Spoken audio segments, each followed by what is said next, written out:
Chapter 14. The Deccan and South India, up to 1656.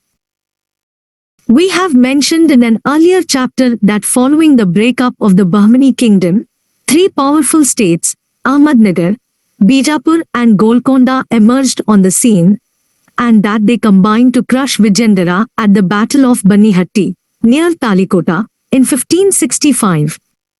After the victory, the Deccani states resumed their old ways. Both Ahmednagar and Bijapur claimed Sholapur, which was a rich and fertile tract. Neither wars nor marriage alliances between the two could resolve the issue. Both the states had the ambition of conquering Bidar. Ahmednagar also wanted to annex Berar in the north. In fact, as the descendants of the old Bahmani rulers, the Nizam Shahis claimed a superior, if not a hegemonistic position in the Deccan. Their territorial claims were contested not only by Bijapur, but also by the rulers of Gujarat, who had their eyes on the rich Konkan area, in addition to Berar. The Gujarat rulers actively aided Berar against Ahmednagar, and even engaged in war against Ahmednagar in order that the existing balance of power in the Deccan was not upset. Bijapur and Golkonda clashed over the possession of Naldurg. The Mughal conquest of Gujarat in 1572 created a new situation. The conquest of Gujarat could have been a prelude to the Mughal conquest of the Deccan. But Akbar was busy elsewhere and did not want, at that stage, to interfere in the Deccan affairs. Ahmednagar took advantage of the situation to annex Berar. In fact, Ahmednagar and Bijapur came to an agreement whereby Bijapur was left free to expand its dominions in the south at the expense of Vijayanagar, while Ahmednagar overran Berar. Golkonda, too, was interested in extending its territories at the cost of Vijayanagar, which was divided into small Nayakhoods. All the Deccani states were, thus, expansionists. Another feature of the situation was the growing importance of the Marathas in the affairs of the Deccan. As we have seen, the Maratha troops had always been employed as loose auxiliaries or bargirs, usually called bargis, in the Bahmani kingdom. The revenue affairs at the local level were in the hands of the Deccani Brahmins. Some of the old Maratha families, which rose in the service of the Bahmani rulers and held mansabs and jagirs from them were the More, Nimbalkar, Ghatke, etc. Most of them were powerful zamindars, or Deshmukhs as they were called in the Deccan. However, unlike the Rajputs, none of them was an independent ruler, or ruled over a large kingdom. Secondly, they were not the leaders of clans on whose backing and support they could depend. Hence, many of the Maratha Sardars appear to be military adventurers who were prepared to shift their loyalty according to the prevailing wind.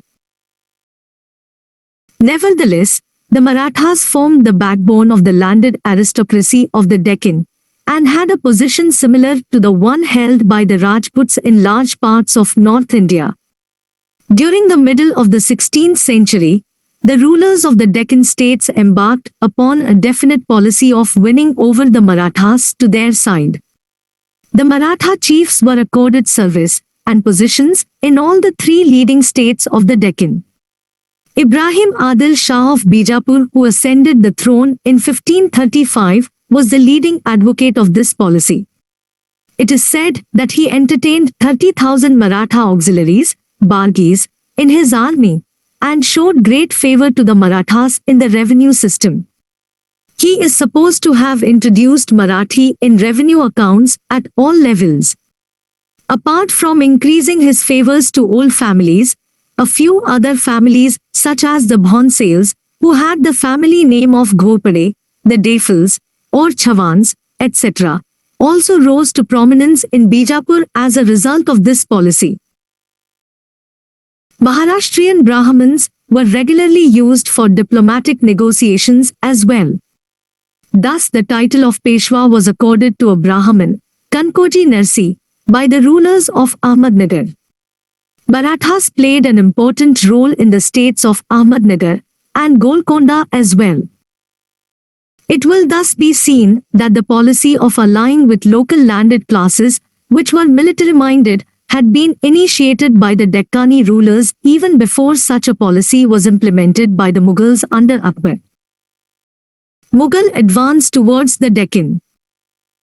It was logical to expect a Mughal advance towards the Deccan after the consolidation of the empire in North India. Although the Vindhyas divided the north and the south, they were not an insurmountable barrier. Travelers, merchandise, pilgrims and wandering saints had always passed between the north and the south, making the two culturally one, though each had its own distinctive cultural features. The conquest of the Deccan by the Tughlaqs and the improved communications between the north and the south had led to a strengthening of the commercial and cultural relations between the two. However, for 12 years, between 1586 and 1598, Akbar lived at Lahore, watching the northwestern situation. In the interval, a phase in the Deccan deteriorated. The Deccan was a seething cauldron of politics. War between the various Deccani states was a frequent occurrence. The death of a ruler often led to factional fights among the nobles, with each party trying to act as kingmaker. In this, hostility between the Deccanis and the newcomers, Afakis or Gharibs, found free play. Among the Deccanis, too, the Habshis, Abyssinians or Africans, and Afghans formed separate groups. These groups and factions had little contact with the life and culture of the people of the region. The process of the assimilation of the Marathas into the military and political system of the Deccani states, which had started earlier, did not make much headway. The rulers and the nobles, therefore, commanded little loyalty from the people. Akbar was also apprehensive of the growing power of the Portuguese. The Portuguese had been interfering in pilgrim traffic to Mecca, not sparing even the royal ladies. In their territories, they carried out proselytizing activities which Akbar disliked. They were constantly trying to expand their positions on the mainland, and had even tried to lay their hand on Surat, which was saved by the timely arrival of a Mughal commander. Akbar apparently felt that the coordination and pooling of the resources of the Deccani states under Mughal supervision would check, if not eliminate, the Portuguese danger. These were some of the factors which impelled Akbar to involve himself in the Deccani affairs. Conquest of Berar, Ahmednagar and Khandesh. Akbar claimed suzerainty over the entire country. He was, therefore, keen that, like the Rajputs, the rulers of the Deccani states should acknowledge his suzerainty. Embassies sent by him earlier suggesting that the Deccani states recognize his overlordship and be friends with him, did not, however, produce any positive results. It was obvious that the Deccani states would not accept Mughal suzerainty till the Mughals were in a position to exert military pressure on them. In 1591, Akbar launched a diplomatic offensive. He sent embassies to all the Deccani states inviting them to accept Mughal suzerainty. As might have been expected, none of the states accepted this demand, the only exception being Khandesh, which was too near and exposed to the Mughals to resist. Burhan Nizam Shah, the ruler of Ahmednagar, was rude to the Mughal envoy. The others only made promises of friendship. It seemed that Akbar was on the verge of making a definite move in the Deccan. The necessary opportunity was provided to him when factional fighting broke out among the Nizam Shahi nobles following the death of Burhan in 1595. There were 4 candidates for the throne, backed by different parties. The strongest claim was that of Bahadur, son of the deceased ruler. Ibrahim Adil Shah too, the ruler of Bijapur, was inclined to support Bahadur's claim. Chand Bibi also supported Bahadur, her nephew. It was against this background that the leaders of the rival party, the Deccanis, invited the Mughals to intervene. The struggle which now began was really a struggle between Bijapur and the Mughals for the domination of Ahmednagar state. The Mughal invasion was led by Prince Murad, who was the governor of Gujarat, and by Abdur Rahim Khan Aikhanan.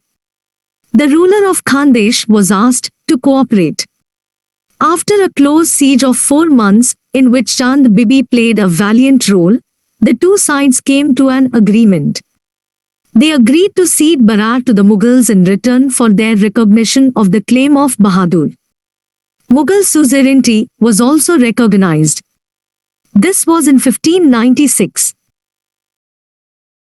The Mughal annexation of Berar in neighborhood of the Deccani states alarmed them. Hence, they sided with Ahmednagar and created obstacles in the Mughals taking possession of Berar.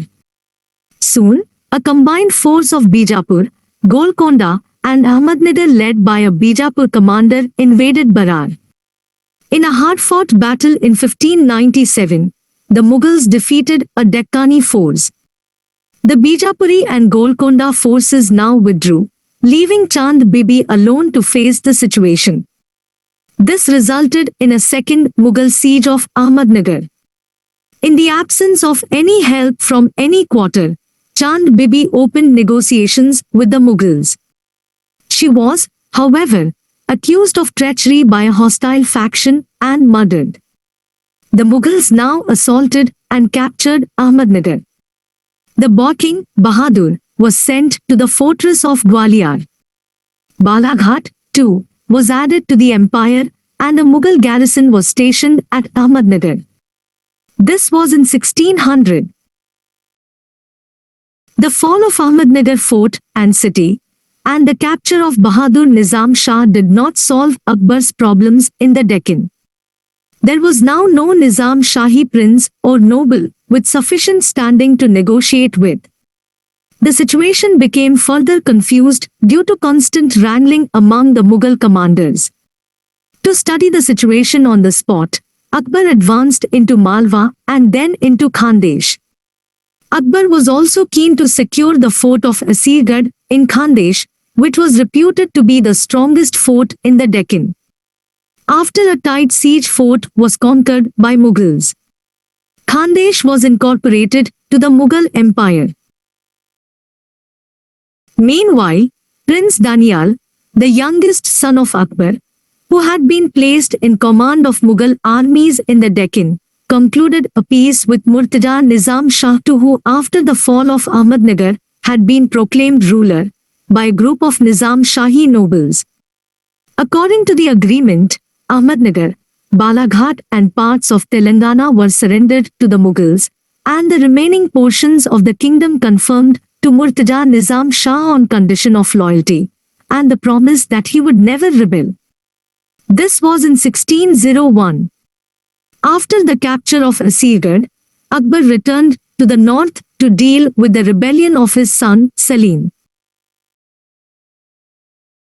Although the conquest of Khandesh, Berar and Balaghat, and Mughal control over the fort of Ahmednagar were substantial achievements, the Mughals had yet to consolidate their position in the Deccan. Akbar was conscious that no lasting solution to the Deccan problem could be arrived at without an agreement with Bijapur. He had, therefore, sent messages of assurances to Ibrahim Adil Shah who offered to marry his daughter to Prince Danial. But soon after the marriage, 1602, the prince died of excessive drinking. Thus the situation in the Deccan remained nebulous and had to be tackled afresh by Akbar's successor, Jahangir. Rise of Malik Ambar and frustration of Mughal Timpat at consolidation. After the fall of Ahmednagar and capture of Bahadur Nizam Shah by the Mughals, the state of Ahmednagar would have disintegrated, but it would not happen so due to the rise of a remarkable man, Malik Ambar. Malik Ambar was an Abyssinian, born in Ethiopia. After the fall of Ahmednagar, Malik Ambar found a Nizam Shahi prince, and with the tacit support of the ruler of Bijapur, set him up as Murtaza Nizam Shah II, with himself as the Peshwa. Malik Ambar gathered around him a large band of Maratha troopers or Bargis. The Marathas were adept in rapid movements and in plundering and cutting off the supplies of the enemy troops. Although this guerrilla mode of warfare was traditional with the Marathas in the Deccan, the Mughals were not used to it. With the help of the Marathas, Ambar made it difficult for the Mughals to consolidate their position in Berar, Ahmednagar, and Balaghat. The Mughal commander in the Deccan at the time was Abdur Rahim Khan Kanaikanan. He inflicted a crushing defeat on Ambar in 1601. However, after the death of Akbar, Ambar again unleashed a fierce campaign to expel the Mughals from Berar, Balaghat, and Ahmednagar. In this enterprise, he was helped by Ibrahim Adil Shah, the ruler of Bijapur. Fortified with the support of Bijapur, and with the active aid of the Marathas, Ambar soon forced Kanaikanan to retreat to Burhanpur. Thus, by 1610, all the gains in the Deccan made by Akbar were lost. Although Jahangir sent Prince Parvez to the Deccan with a large army, but even Ahmednagar was lost, and Parvez had to conclude a disgraceful peace with Ambar. The affairs of Malik Ambar continued to prosper, and the Mughals were not able to reassert themselves as long as he had the solid support of the Marathas and other elements in the Deccan. But in course of time, Malik Ambar became arrogant and alienated his allies. The Kanaikanan, who had again been posted as the Mughal viceroy of the Deccan, took advantage of the situation and won over to his side a number of Habshi and Maratha nobles, such as Jagdev Rai, Babaji Kate, Udaji Ram, etc. Jahangir himself was well aware of the value of the Marathas. With the help of the Maratha Sardars, Kanaikanan inflicted a crushing defeat on the combined forces of Ahmednagar, Bijapur and Golkonda in 1616. The Mughals occupied the new Nizam Shahi capital, Khirki. This defeat shook the Deccani alliance against the Mughals. However, Ambar continued his resistance. To carry forward Kanaikanan's victory, Jahangir sent a grand army under his son, Prince Khurram, later Shah Jahan. Faced with this threat, Ambar had no option but to submit. Despite these reverses, Ambar continued to lead the Deccani struggle against the Mughals, and there was no peace in the Deccan. However, 2 years later, the combined Deccani forces again suffered a severe defeat at the hands of the Mughals. Ambar had to restore all the Mughal territories. This second defeat, coming so soon after the first, finally shattered the united front of the Deccani states against the Mughals. The old rivalries among the Deccani states now came to the surface and led them to mutual struggle again. The chief significance of the rise of Ambar, however, is that it represented a clear recognition of the importance of the Marathas in Deccani affairs. The success of the Marathas under the leadership of Malik Ambar gave them confidence, which enabled them to play an independent role later on. Malik Ambar tried to improve the administration of the Nizam Shahi state by introducing Todar Mal's system of land revenue. He abolished the old system of giving land on contract, Ijra, which was renus for the peasants, and adopted the Japti system. After 1622, when the Deccan was in turmoil due to the rebellion of Prince Khurram against Jahangir, Malik Ambar was able to recover once again many of the old territories which had been ceded to the Mughals. Jahangir's attempt at consolidating the Mughal position in the Deccan was, thus, frustrated. However, the long-range benefits to Ahmednagar for reopening the dispute with the Mughals may be considered doubtful. It led to the situation in which Shah Jahan decided that he had no alternative but to extinguish Ahmednagar as an independent state.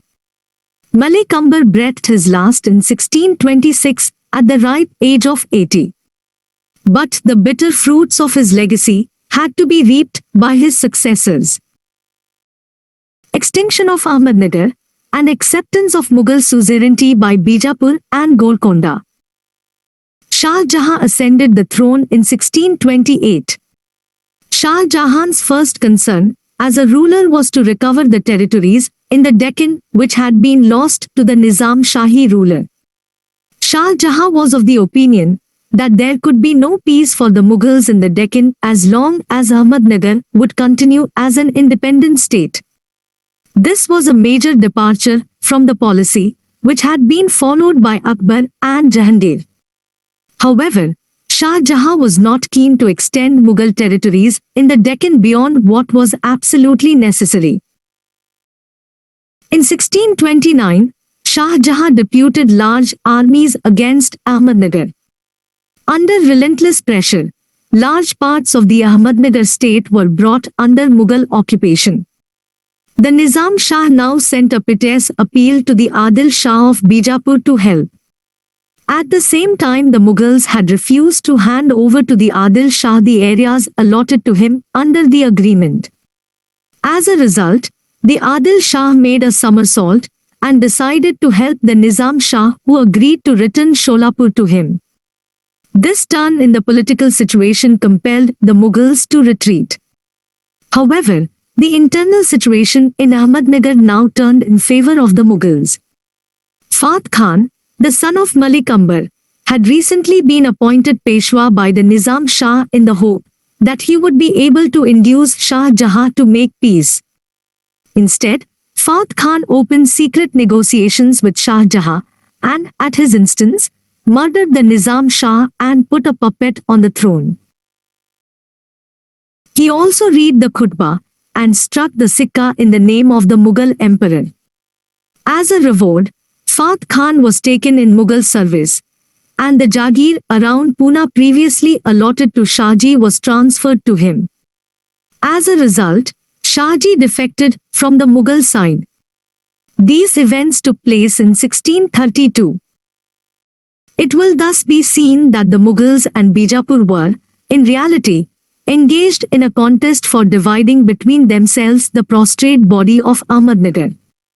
The Adil Shah, Bijapur, sent a large army for the surrender of Daulatabad and for provisioning its garrison there. Shahji also was enrolled in Bijapur's service to harass the Mughals and cut off their supplies. But the combined operations of the Bijapuri forces and Shahji were of no avail.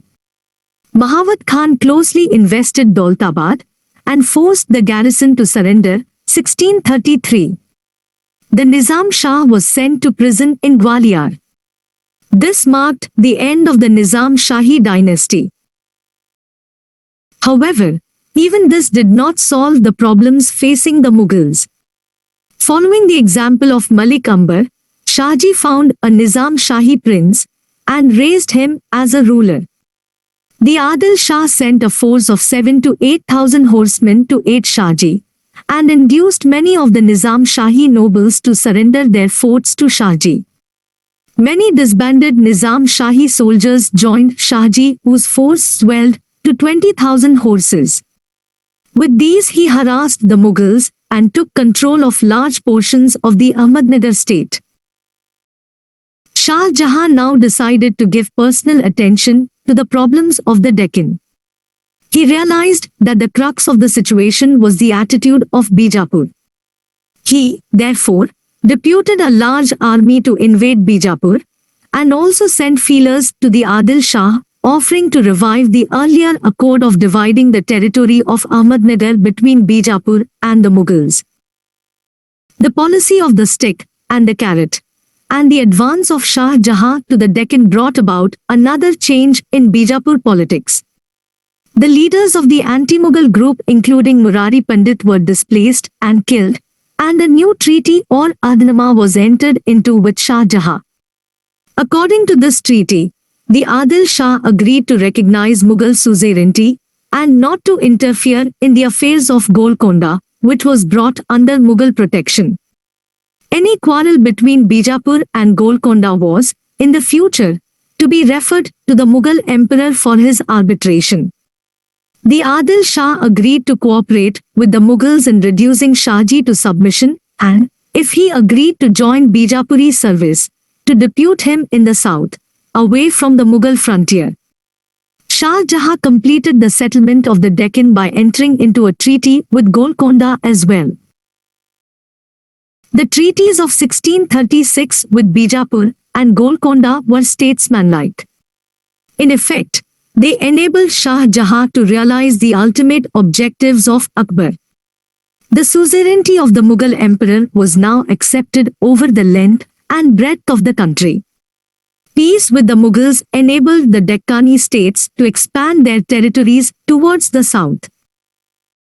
In the decade following the treaties of 1636, Bijapur and Golkonda overran the rich and fertile Karnataka area from the river Krishna to Tanjore and beyond. This area was ruled over by a number of petty principalities. A series of campaigns were conducted by Bijapur and Golkonda against these states. Thus, in a short span of time, the territories of these two states were more than doubled and they reached the climax of their power and prosperity. However, rapid expansion weakened whatever internal cohesion these states had. Ambitious nobles such as Shahji and his son Shivaji in Bijapur and Mir Jumla, the leading noble in Golkonda, started carving out spheres of influence for themselves.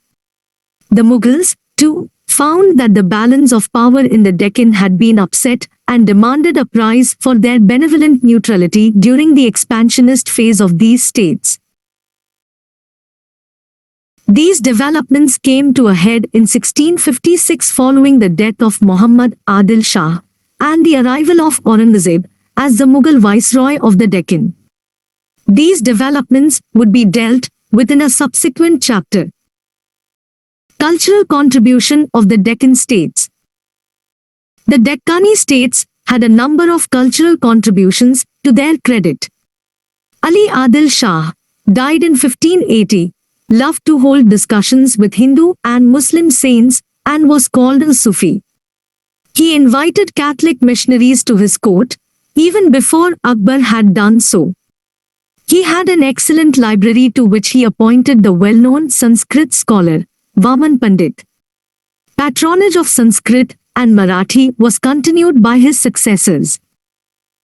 The successor of Ali Adil Shah, Ibrahim Adil Shah II, 1580 to 1627, ascended the throne at the age of 9.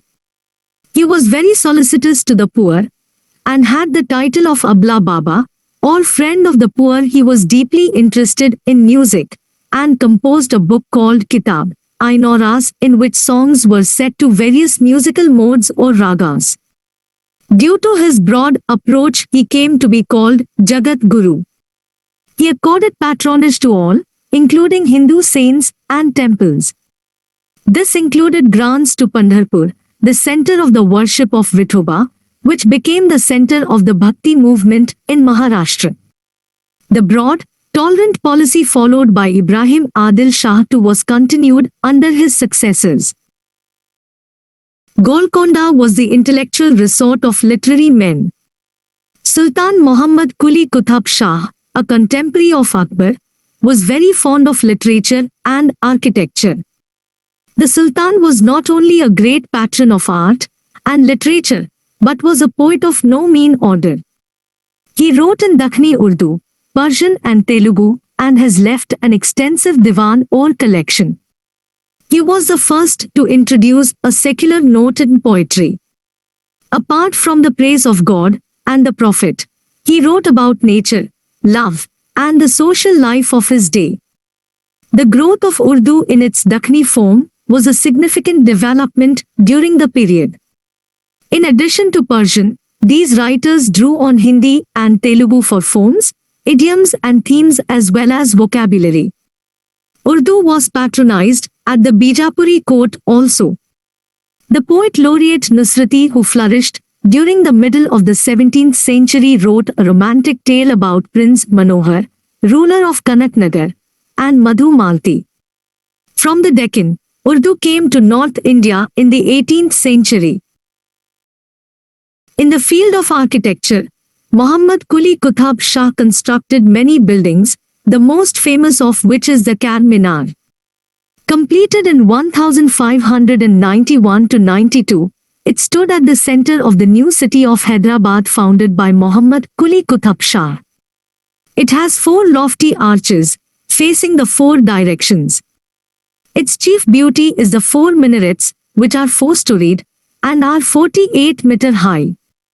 The double screen of arches has fine carvings. The rulers of Bijapur consistently maintained a high standard and an impeccable taste in architecture. The most famous Bijapuri buildings of the period are the Ibrahim Roja and the Gol Gumbaj. The former was a mausoleum for Ibrahim Adil Shah and shows the style at its best. The Gol Gumbaj, which was built in 1660, has the largest single dome ever constructed. All its proportions are harmonious, the large dome being balanced by tall, tapering minarets at the corner. It is said that a whisper at one side of the huge main room can be heard clearly at the other end. Painting also flourished in the Deccan and reached a high state during the reign of Ibrahim Adil Shah, 1580 to 1627. It will thus be seen that the Deccani states were able to overcome the phase of sectarian violence during the 16th century and maintain fine standards of communal harmony, and also contributed in the fields of music, literature, architecture, and painting.